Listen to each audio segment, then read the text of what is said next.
Hey, welcome. Hello students and welcome to CIE academy. तो आज फिर से हम आ गए हैं साइंस की सीरीज़ लेकर के, है ना। और हमारा ये कंटिन्यू ही चल रहा है और ये बेसिकली है ना कि ये AEDO स्पेसिफिकली है, लेकिन SI वाले भी देख सकते हैं। SI वाले एग्जाम में कितना टाइम बचा हुआ है? तो 10 डेज बचा हुआ है, उससे भी कम, है ना।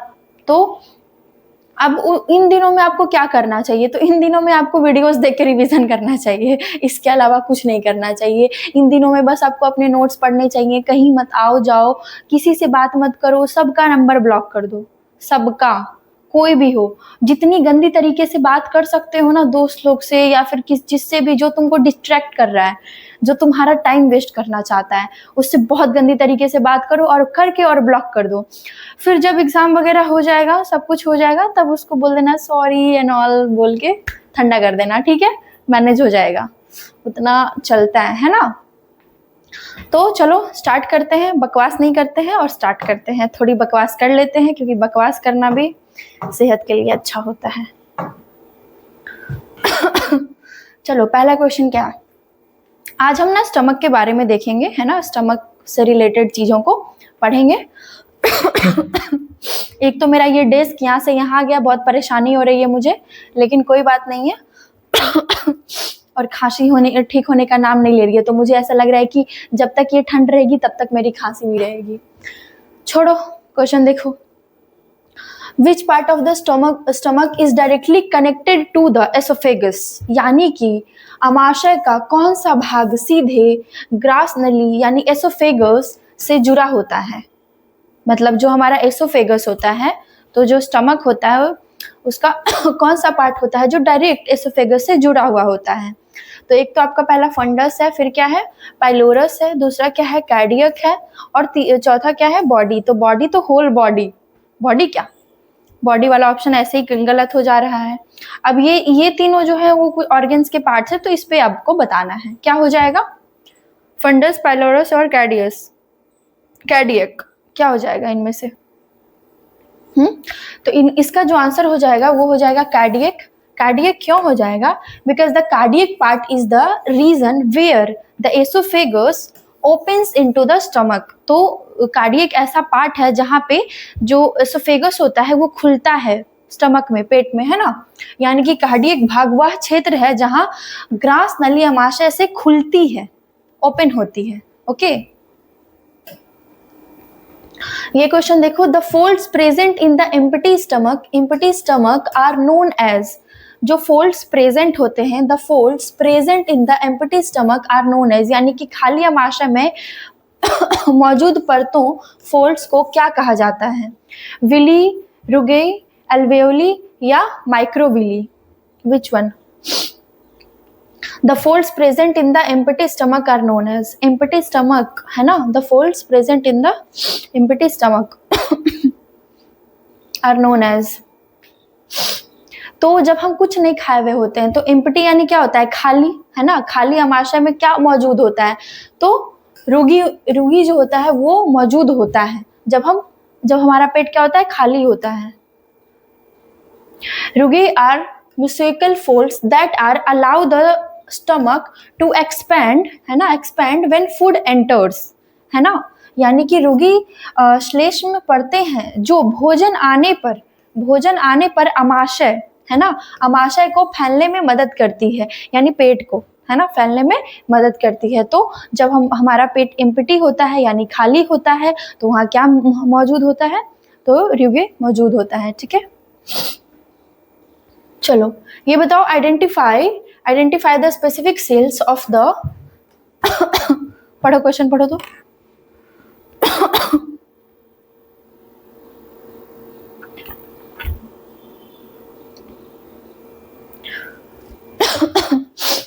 हाँ, identify the specific sales of the gastric glands that secret intrinsic factor. Gastric glands की बात हो रही है, यानी कि जठर ग्रंथियों की उन विशिष्ट कोशिकाओं की पहचान करें जो इंट्रिंसिक फैक्टर का स्राव करती है ना।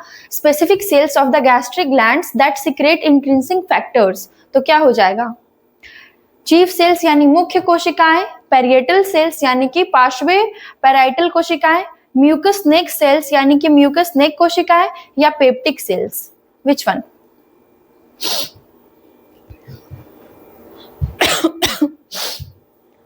काफी ज्यादा कम टाइम बचा है ना, सबको दिक्कतें हो रही होंगी। मैं तो कहती हूँ पढ़ाई लिखाई छोड़ दो। पैरिएटल सेल्स यानी कि क्या हो जाएगा? पार्श्वीय पैरिएटल कोशिकाएं, ये इसका क्या हो जाएगा? आंसर हो जाएगा, है ना। क्या होता है पैरिएटल?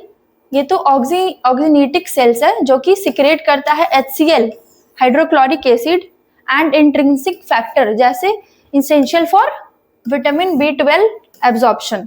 ठीक है, यानी कि पार्श्वीय कोशिकाएं HCl और इंट्रिंसिक फैक्टर का स्राव करती हैं, यानी उसको सिक्रेट करती हैं।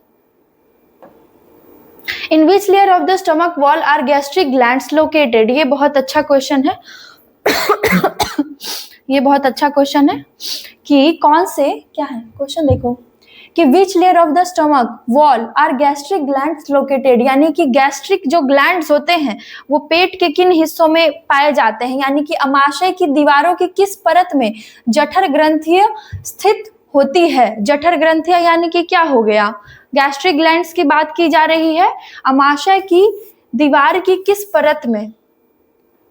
सेरोसा, मस्कुलरिस, सब म्यूकोसा या म्यूकोसा, विच वन? म्यूकोसा, ठीक है, म्यूकस, ये सब सुने होगे ना। The innermost layer the mucosa contains the gastric glands. क्या कंटेन करता है? Gastric gland. सबसे भीतरी परत म्यूकोसा में जठर ग्रंथियां होती हैं। What is the optimum pH for the action of pepsin? Pepsin की क्रिया के लिए अनुकूलतम pH क्या है? What is the optimum pH for the action of pepsin? Pepsin क्या होता है? पेप्सिन क्या होता है? एक एंजाइम होता है। क्या होता है? एंजाइम होता है ना। अच्छा मुझे ये बताओ कि मिल्क के डाइजेशन के लिए कौन सा एंजाइम का, मिल्क डाइजेशन के लिए कौन से एंजाइम का इस्तेमाल होता है? कौन से एंजाइम का इस्तेमाल होता है? चलो ये क्वेश्चन भी देख लो। What is the optimum pH of pepsin? Pepsin ही पूछ रहा है ना। PH for the action of pepsin क्या हो जाएगा? 1.5 से लेकर के 2.5, 1.5 से लेकर के 2.5। ठीक है। पेप्सिन इज अ यानी proteolytic enzyme that requires a highly acidic environment. इसकी रिक्वायरमेंट क्या है? कि जो वातावरण, जो इन्वायरमेंट हो वो बहुत ज्यादा एसिडिक हो, हाईली एसिडिक हो, है ना। पीएच वैल्यू में पढ़े हैं ना हम कि अगर ये 7 है, 7 पीएच है तो क्या है? न्यूट्रल है। और इससे अगर कम है तो क्या है? एसिडिक है। और इससे अगर अधिक है यानी कि ज्यादा है तो क्या है? बेसिक है। ठीक है, बेसिक है। क्या है? न्यूट्रल, एसिडिक और बेसिक। ओके। तो pepsin is a proteolactic enzyme that requires a highly acidic environment in which the pH is 1.5 to 2.5 to function effectively, है ना। यानी कि पेप्सिन एक प्रोटीन पाचक एंजाइम है जिसे प्रभावी ढंग से कार्य करने के लिए अत्यधिक अम्लीय वातावरण यानी कि pH इतना से इतना की आवश्यकता होती है। Correct. Rennin is found in the gastric juice of. अभी हम रेनिन की ही बात कर रहे थे। वैसे पता है आपको, मैंने पूछा था मिल्क डाइजेशन में कौन सा हेल्प करता है, तो वो क्या हो जाएगा? रेनिन। तो रेनिन किसके जठर रस में पाया जाता है? बताओ। ओनली रेप्टाइल्स, इन्फैंट्स, एडल्ट्स ओनली, या ऑल मैमल्स? सारे में ही, यानी सभी स्तनधारियों में, केवल सरीसृप में, शिशुओं में, केवल वयस्कों में। तो रेनिन एक एंजाइम है, तो इससे भी आप समझ सकते हो कि इसका आंसर क्या होगा।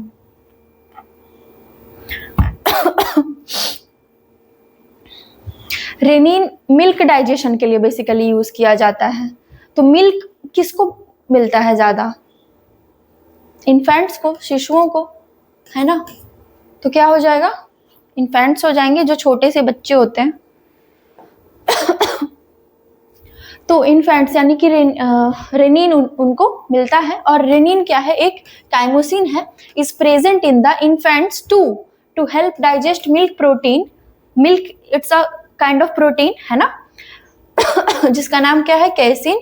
And its production decreases as the person grows older. तो क्या बोल रहा है कि जैसे जैसे बच्चा बड़ा होता है तो रेनिन का जो प्रोडक्शन होता है वो घटने लगता है। क्यों घटने लगता है? क्योंकि हम बड़े हो रहे हैं। तो अब अभी होता है ना, जब बच्चे बड़े होने लगते, बहुत बड़े हो, तो वो दूध कम पीने लगते हैं। बहुत कोई पीते हैं फिर भी, बट जब बड़े होने लगते हैं ना तो वो चीज कम हो जाती है। तो क्या होता है कि रेनिन काइमोसिन, एक तरीके का काइमोसिन है, शिशुओं में दूध प्रोटीन यानी कि कैसिन को पचाने में मदद करने के लिए मौजूद होता है। जैसे जैसे व्यक्ति बड़ा होता है इसका उत्पादन कम हो जाता है। अब मुझे इतनी खांसी क्यों हो रही है वो भी मैं बताती हूँ। मैं ना दिल्ली गई हुई थी तो इसलिए क्लास अपलोड नहीं हुई होगी। फिर मैं नोएडा भी गई उधर से, ठीक है। तो बहुत ठंड थी वहाँ पे।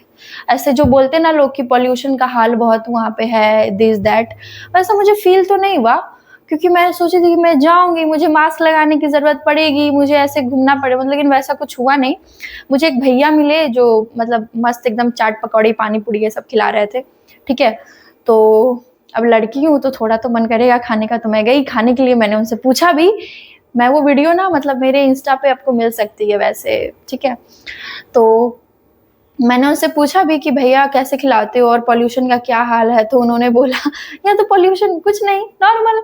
मतलब भाई उन्होंने एकदम नॉर्मल, एकदम होता ना कि ऐसा लगा ना कि दिल्ली बिहारी है, कुछ वैसा फीलिंग नहीं हुआ। हाँ, लेकिन मैं उस चक्कर में मैंने मुझे मतलब ऐसा हो गया ना, मैं फ्लाइट से गई ना, फिर मेरे को बहुत वो वोमिट वैसा वाला फीलिंग आ गया। आज तक मुझे गाड़ी में वोमिट नहीं आई, मुझे ट्रेन में नहीं आई, मुझे बस में नहीं आई, मुझे फ्लाइट पे आ गई मतलब बहुत खतरनाक वाली। और ये जो ऐसे टर्न लेता है ना भाई, ऐसे मतलब क्या बताऊं। हाँ भाई ये तुम कह देना मुझे कि पहली बार बैठे होगे ठीक है, मान लिया मैंने, बट होती है, ठीक है। फिर मैं ना निकली, मैंने कोल्ड ड्रिंक एकदम चढ़ा के पी लिया, 1 2 3, फिर वहाँ का पानी, फिर नोएडा का पानी, तो ये मिक्सअप हो गया है। तो अभी मैं कुछ भी बोल रही हूँ तो खांसी मेरी और तेज हो गई है। वैसे तो मुझे पहले से ही थी, बट अभी और तेज हो गई है। कभी जाओ उधर, मजा करो। ऐसे जो लोग उधर रहते हैं उनको क्या, वो तो मजा ही करते रहते हैं। मुझे तो कुछ वैसा नहीं लगा, मतलब ठीक है, मजा आया। अभी मन कर रहा है कि रहूं जाके वहीं पे, बट पैसे भी होने चाहिए है कि नहीं। चलो, रेनिन का समझ गए। अब रेनिन हमारे में कमी होता है इसलिए हम दूध नहीं पी पाते हैं, बड़े बच्चे। The hormone gastrin is secreted by तो गैस्ट्रिन जो है, जो ये हार्मोन है, वो सिक्रेट कौन करता है? गैस्ट्रिन हार्मोन का स्राव किसके द्वारा होता है? गैस्ट्रिन जो हार्मोन है उसका जो स्राव है वो किसके द्वारा होता है? स्मॉल इंटेस्टाइन, पाइलोरिक एंट्रम यानी कि जी सेल्स, लीवर यानी कि यकृत, और पैनक्रियाज यानी कि अग्नाशय। क्या हो जाएगा? गैस्ट्रिन का बात किया जा रहा है। Gastrin which is like related to gases. Let me see my messages which is like मेरे को ऐसा कभी कभी फील होता है कि मैं लाइव क्लास तो नहीं ले रही हूँ, बीच बीच में जाके चैटिंग्स देखे नहीं। ऐसा होता है ना कि कुछ इंपॉर्टेंट चीजें होती हैं, मुझे बार बार देखनी पड़ती है। अब मैं सब कुछ तो नहीं बता सकती ना, समझा करो ठीक है। तो क्या हो जाएगा? पाइलोरिक एंट्रम यानी कि जी कोशिकाएं, pyloric antrum G cells. Gastrin is secreted by G cells in the pyloric part of the stomach, and it stimulates the parietal cells to produce more HCl. क्या बोल रहा है कि जो गैस्ट्रिन होता है उसको सिक्रेट कौन करता है, उसकी स्राव कैसे होती है? तो जी सेल्स के द्वारा होती है, pyloric part of the stomach से, यानी स्टमक से ही हो रहा है। लेकिन स्टमक के किस पार्ट से हो रहा है? तो पाइलोरिक पार्ट से हो रहा है। और ये क्या करता है, तो it stimulates the parietal cells to produce more HCl। जो पेरिएटल सेल्स होते हैं उसको क्या करता है, स्टिमुलेट करता है ताकि और भी ज्यादा जो हाइड्रोक्लोरिक एसिड है वो बन सके। गैस्ट्रीन का स्राव अमाशय के पाइलोरिक भाग में जी कोशिकाएं द्वारा किया जाता है। यह HCl का उत्पादन करने के लिए पार्श्वी कोशिकाएं को उत्तेजित करता है।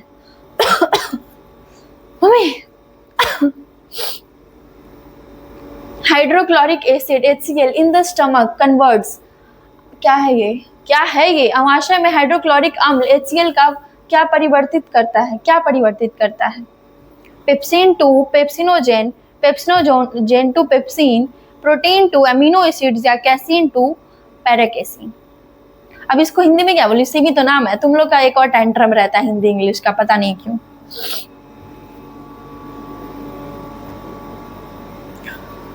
चलो पता लगा क्या होगा आंसर। अमाशय में हाइड्रोक्लोरिक अम्ल का क्या परिवर्तित करता है, तो ये क्या करता है, पेप्सिनोजेन टू पेप्सिन, है ना। HCl provides the acidic medium. अब हाइड्रोक्लोरिक एसिड है तो वो एसिडिक मीडियम ही देगा ना, इतना लिखने की क्या जरूरत थी। Required to convert the inactive pepsinogen, जो अब ये HCl क्या कर रहा है, जो पेप्सिनोजेन है उसको कन्वर्ट करेगा into the active protein digesting enzyme pepsin, किसमें, पेप्सिन में, ठीक है। यानी कि HCl निष्क्रिय क्या है, पेप्सिनोजेन को सक्रिय प्रोटीन पाचक एंजाइम पेप्सिन में बदलने के लिए आवश्यक अम्लीय माध्यम प्रदान करता है। कौन, HCl का ही ये काम है, पेप्सिनोजेन से पेप्सिन में उसको कन्वर्ट करना एक एक्टिव प्रोटीन एंजाइम में, ठीक है।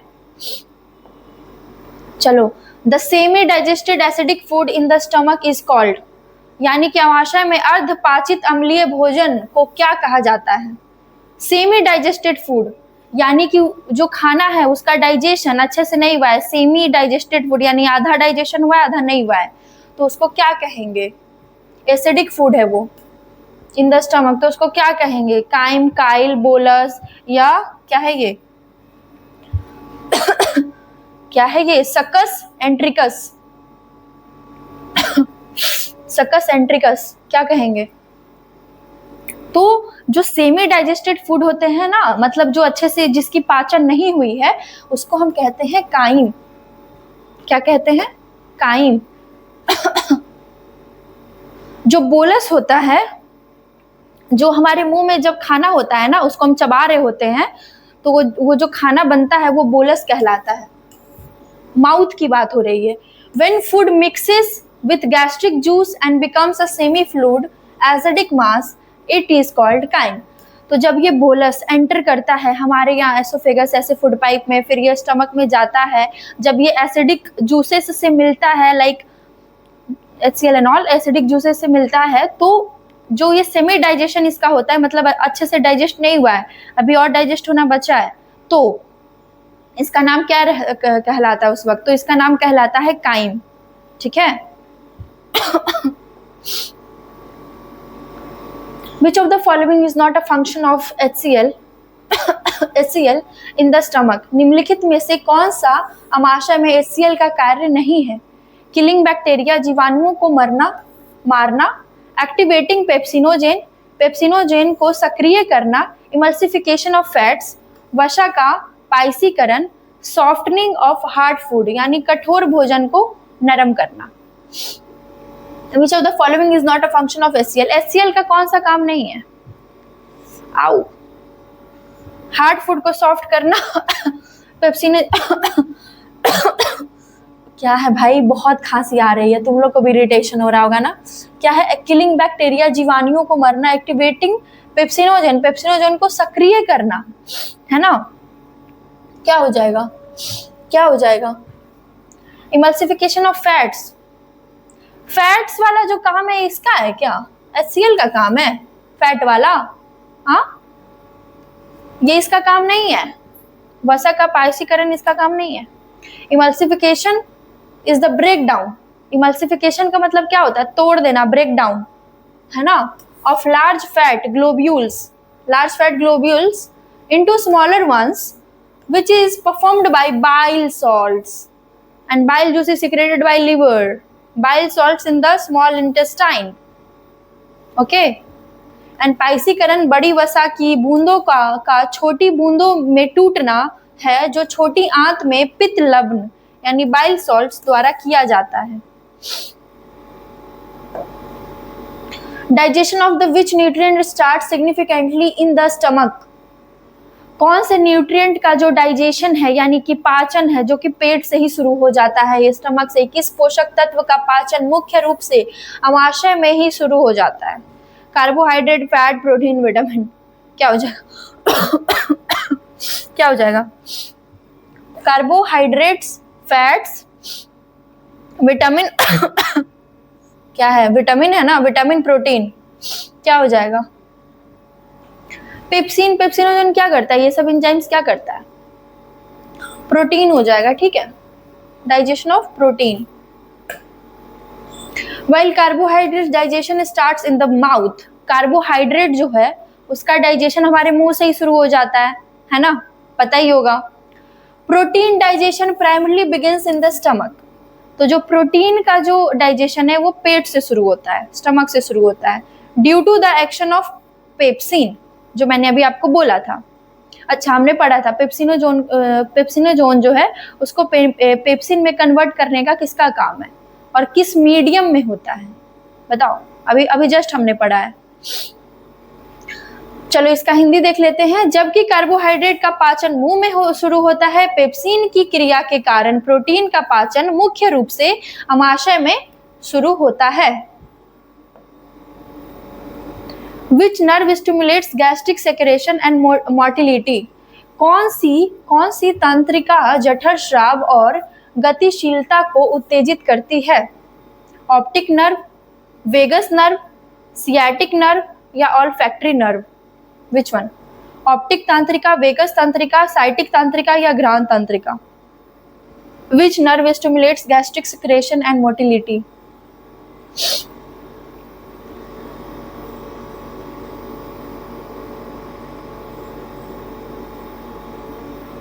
विच nerve stimulates gastric secretion? Gastric secretion की बात हो रही है, यानी तांत्रिक जठर स्राव और गतिशीलता को उत्तेजित करना। क्या है? Vagus nerve, sciatic nerve, sciatic nerve and olfactory nerve? Which one? बताओ जल्दी। दिख रहा है ना, इसकी वजह से ऑप्शन तो नहीं छिप गए। चलो आंसर बताओ इसका, क्या हो जाएगा? Vagus nerve. वेगस एक जगह का नाम भी है ना, वेगस।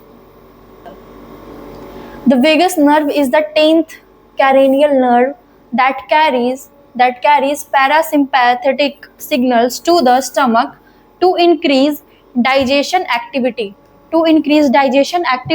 है ना। वेगस तांत्रिका 10वीं कपाल तांत्रिका है जो पाचन गतिविधि बढ़ाने के लिए अमाशय तक पैरासिम्पैथेटिक संकेत ले जाती है।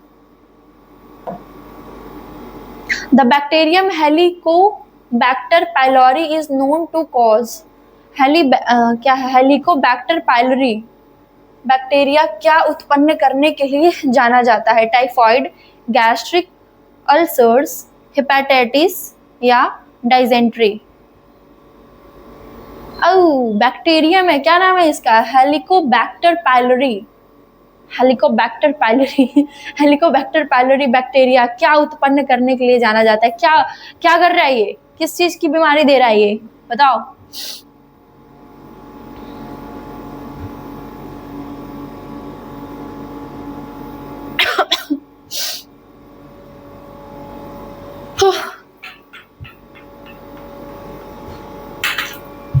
तो हो जाएगा गैस्ट्रिक अल्सर्स, बाकी का थोड़ी होगा।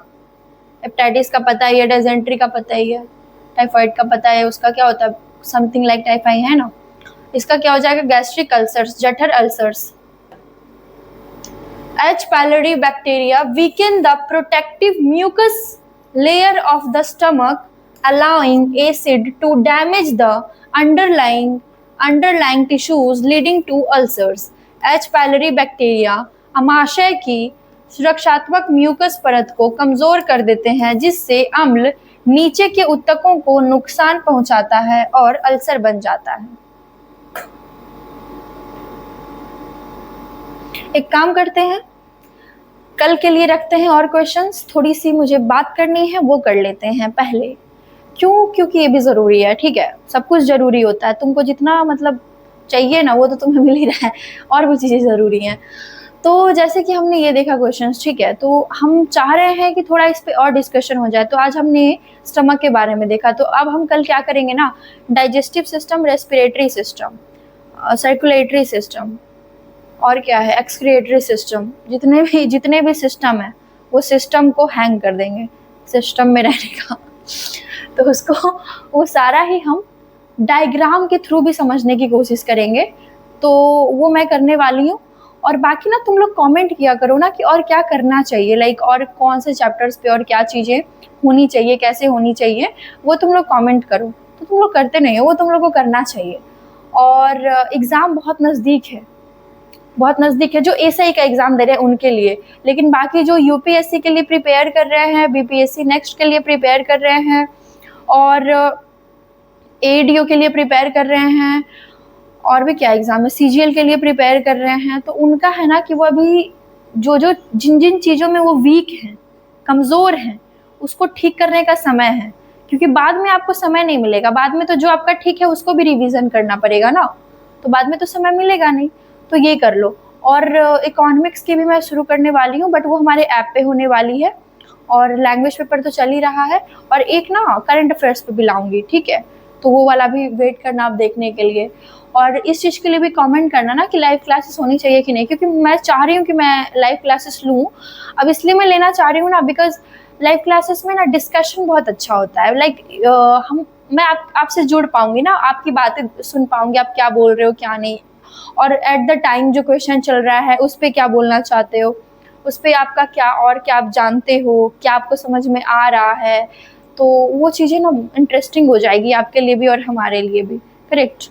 तो हम उन चीज़ों पे हम फोकस करेंगे, है ना। तो यही बस मुझे कहना था। तो थोड़ा लाइक देखो, कमेंट करो, एंड आगे और हम वीडियोस लेके आते रहेंगे आपके लिए, ठीक है। आज यहीं तक रहने देते हैं, फिर आगे का देखेंगे, मिलेंगे फिर नए क्लास में, ठीक है।